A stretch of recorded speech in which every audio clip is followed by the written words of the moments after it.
Lundi 1er mars, l'ancien président de la République, Nicolas Sarkozy a été condamné à 1 an de prison ferme et 2 ans de sursis, dans le cadre de l'affaire des écoutes Bismuth.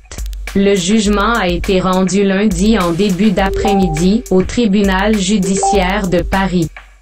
L'ancien chef de l'État Nicolas Sarkozy a été condamné lundi à Paris à 3 ans d'emprisonnement, dont un ferme, pour corruption et trafic d'influence dans l'affaire dite des écoutes, née en 2014 d'interceptions téléphoniques avec son avocat historique Thierry Herzog.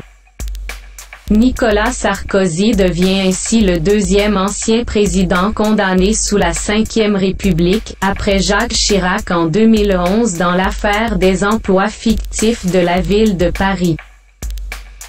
Le tribunal correctionnel a estimé qu'un pacte de corruption avait été conclu entre l'ex-président aujourd'hui âgé de 66 ans, son avocat M. Thierry Herzog et l'ancien haut magistrat Gilbert Azibert.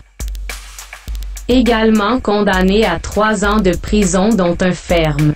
Le 8 décembre, le Parquet national financier, PNF, avait requis contre Nicolas Sarkozy 4 ans d'emprisonnement dont 2 fermes,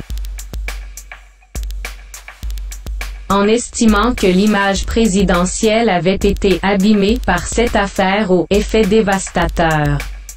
Nicolas Sarkozy était accusé d'avoir tenté d'obtenir en 2014, par l'entremise de M. Herzog, des informations secrètes auprès de Gilbert Azibert, alors haut magistrat, dans une procédure concernant la saisie de ses agendas en marge de l'affaire Bettencourt.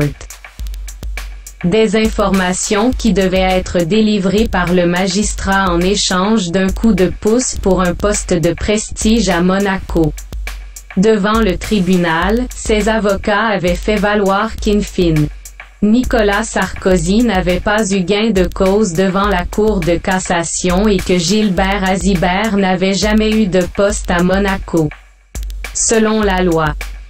Il n'est cependant pas nécessaire que la contrepartie ait été obtenue, ni que l'influence soit réelle, pour caractériser les délits de corruption et de trafic d'influence. Et ce n'est que le début du marathon judiciaire de Nicolas Sarkozy. Car dans 15 jours seulement, un autre obstacle attend l'ancien président de la République, le procès de l'affaire Baigmaillon. Nicolas Sarkozy devra s'expliquer sur le dépassement de ses comptes de campagne en 2012. Haïti, mesdames et messieurs, Méga Média.